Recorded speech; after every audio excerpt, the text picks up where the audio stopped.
Hey, Slater Crusaders, we have dedicated a lot of time on the radio and here on the TV to our story, the American story, who we are. We've gone back to ancient Greece, ancient Rome, ancient Egypt, the Iroquois nation, and just understanding where we came from and who we still are today. And obviously to do that, we need to focus on the Revolutionary War as well. And there's a new book called The 10 Key Campaigns of the American Revolution. It's Professor Mark Lender, Professor Emeritus at Kean University. Mr. Lender, how are you, sir? I'm doing fine, Mike. How are you? Really good to talk to you, and I'd love to get our history buff on. So I am so fascinated by close calls in history. They absolutely blow my mind because we just assume, of course, history, like of course we won the Revolutionary War, like big picture, right? Of course we won World War II. Of course Hitler eventually gave up, right? All these things are like, no, like little pivotal moments. Can we go over a couple of those in our American Revolutionary War that I'm sure I and others aren't aware of? There were any number of them. And I think one of the reasons we put this book together, myself, 9 other historians, and our editor, Ed Langle, was to focus on some of those key points, points that could have gone either way, points that could have altered what happened. In our earlier conversation, before we went on the air, you mentioned Washington crossing the Delaware. It's famous. Everybody knows the picture of Washington crossing the Delaware. The people even make jokes about it. It was no joke at the time. In late 1776, the Continental War effort was in extremis. They'd been thrown out of New York, chased across New Jersey, found some refuge in Pennsylvania, and on December 13th, if you want a pivotal date in American history, December 13th ought to be an American holiday.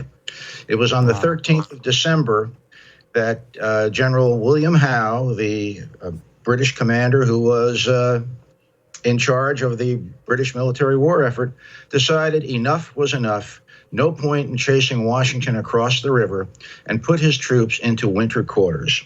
Not only that, he dispersed them across New Jersey in garrisons that were not within supporting distance of one another. Given time, reinforcements, minimal resupply, a beaten army can heal.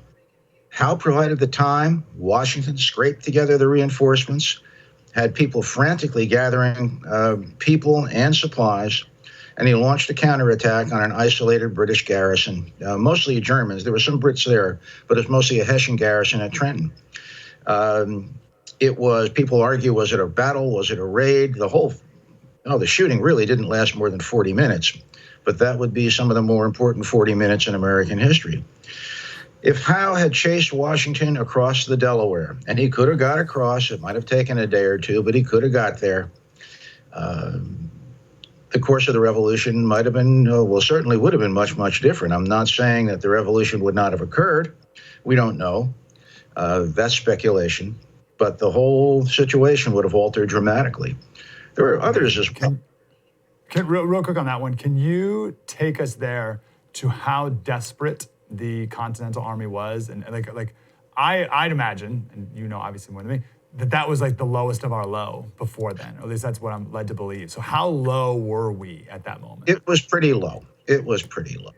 You had a situation in which an American invasion of Canada in 1775 was thrown back in 1776 by a very, very professional and massive British counterattack. You had troops deserting, simply thinking that the war was over. As he was going through New Jersey, General Howe issued pardons to patriots. Simply come in, pledge your allegiance to George III, and go home. Thousands of people took advantage of this. Washington wrote to one of his relatives that if things don't turn around quickly, as he put it, the game is about up. And when you have Washington putting that in private correspondence, you got to believe him. I mean, the man was, he never lost his cool. Washington had patience and he had grit, two characteristics that I think carried him through these very difficult low points. But it was a desperate time. There were other desperate times. So I know you want to. I know we want to get to. I want to get to more, but I'm so focused on this moment. How, tell me more about that. You just have to pledge loyalty to the king. How did that actually work? How did people do that?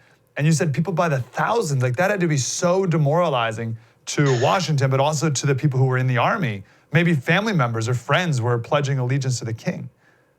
You've got that right. That is exactly what began to happen. Now, there's a double-edged sword to this, because if after you have taken the king's pardon, you have publicly identified yourself.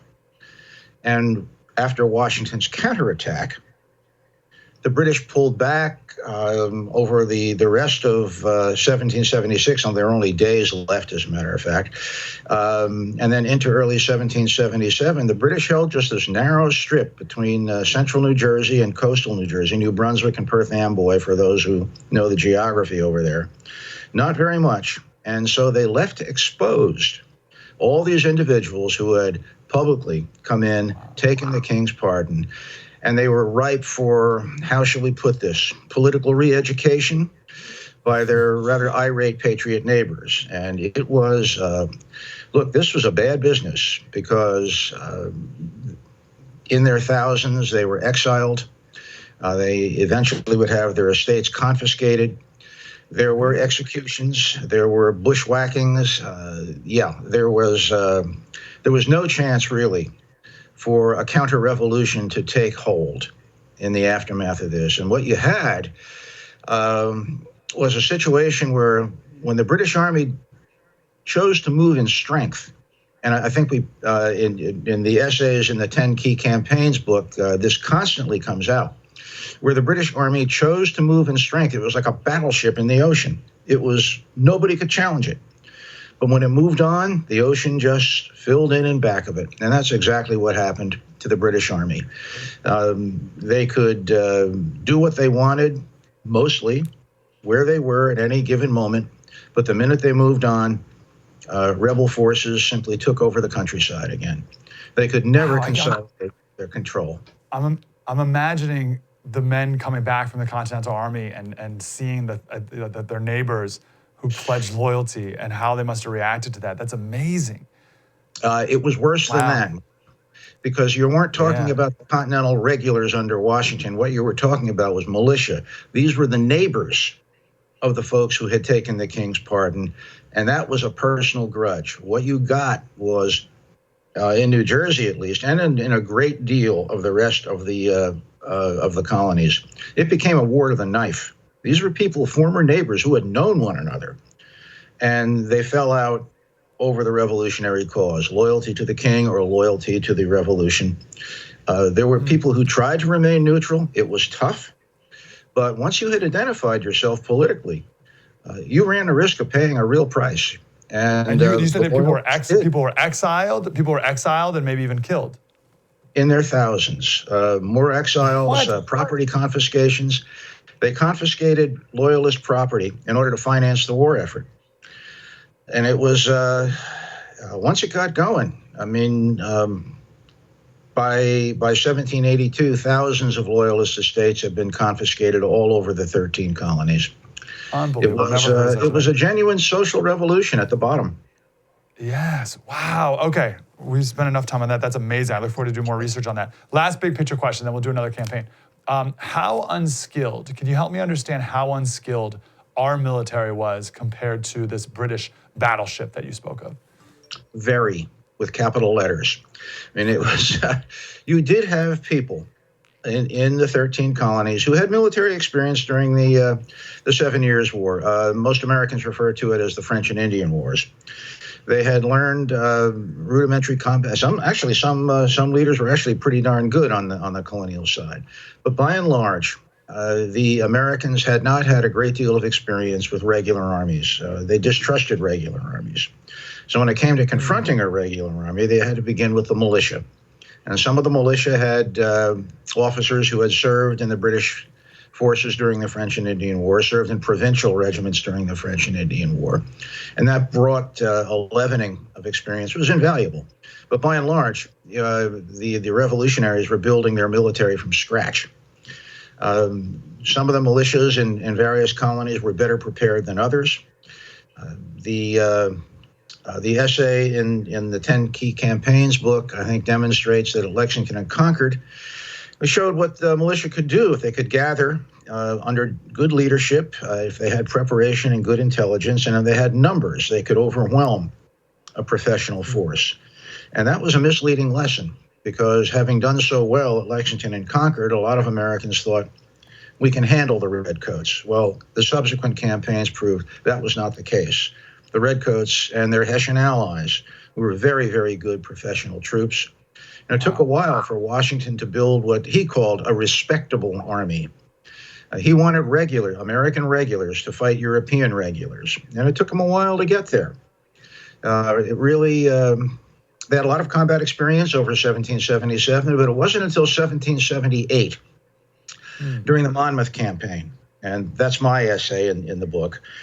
It wasn't until 1778 at Monmouth when the British conceded that the American regulars, the Continental Army, were actually pretty good. They were on a par with the British, not necessarily, not yet, but they were learning fast. At Monmouth, they fought very, very effectively. Washington's leadership was very effective. The British were impressed. I mean, it was a tough lesson for the British to learn. All of a sudden, these guys who we had handled pretty easily now are a legitimate force to reckon with in the field. So, what was a skill that was learned over 2 months? Was it like how to follow orders? Was it how to like outflank an enemy, or was it even more like how to shoot properly? Like what?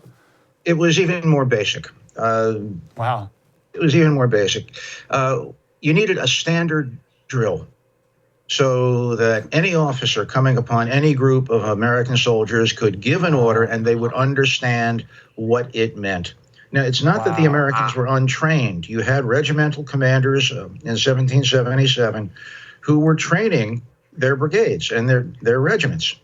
But it wasn't until Valley Forge under von Steuben that the Army had a regular drill, a regular set of tactical exercises, and that included how to load your musket, how to march, how to go from file to column, how to make deployments in the field for larger commanders, regimental commanders, to handle larger groups in the field.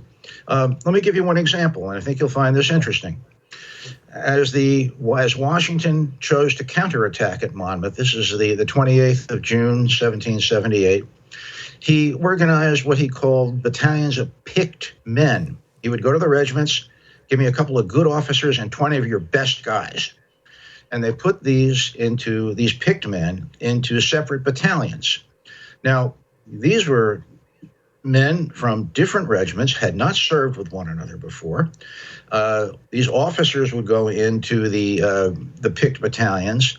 These were officers who may have known the 20 guys from their own regiment, but they didn't know anybody else, or didn't necessarily know anybody else. And you had colonels put in charge and said, go after the British. Now, if there had not been some common training regimen, and we can thank Steuben for that, how were these people supposed to know what to do when it came to a combat situation? They did know what to do, and they fought very effectively. So, learning drill and marching is not the sexy part of military history, but it's the kind of stuff that ties an army together. We got about 2 minutes, sir. Can we talk about George Washington for these 2 minutes? So you mentioned patience, which is interesting. This is a leading question. How amazing of a man was George Washington? But maybe like what's one virtue of his that really stands out to you among the rest? I'm going to give you two, all right? They're related. Mm-hmm. I would go with patience. He learned patience. He had a volatile temper, but he learned around Boston in 1775, don't do anything rash. Take your time. Think before you act. And he learned that. And he had grit.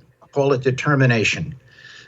He knew that it was going to be a long war, and he knew there would be reverses, but he was committed, he was determined, and so with patience, he knew eventually he could build an army if he had cooperation from Congress and other patriots, and he did. He knew it was going to take a long time, but he was determined to see it out. He's been called the indispensable man. To the Revolution, he was. Think about it. There's nobody else who could have done what he did between 1775 and 1783. What do you think motivated him to be that man, to better himself and to be the man he was? What was his driving force? You know, this is a question that historians have been dealing with since the revolution itself. What was it about this individual that made him commit to a cause that was a real chance? And he risked everything in committing to the revolution. I think he believed in Republican government. He came to it rather gradually. But once he was committed, he did not believe that it would have been the honorable course to go back on the course he had chosen. So I don't know. And people will debate the question you just asked forever, as long as there is any in the American Revolution. And why not? Every generation's got to reevaluate George Washington, and he's well worth reevaluating. Beautiful. I actually love that answer.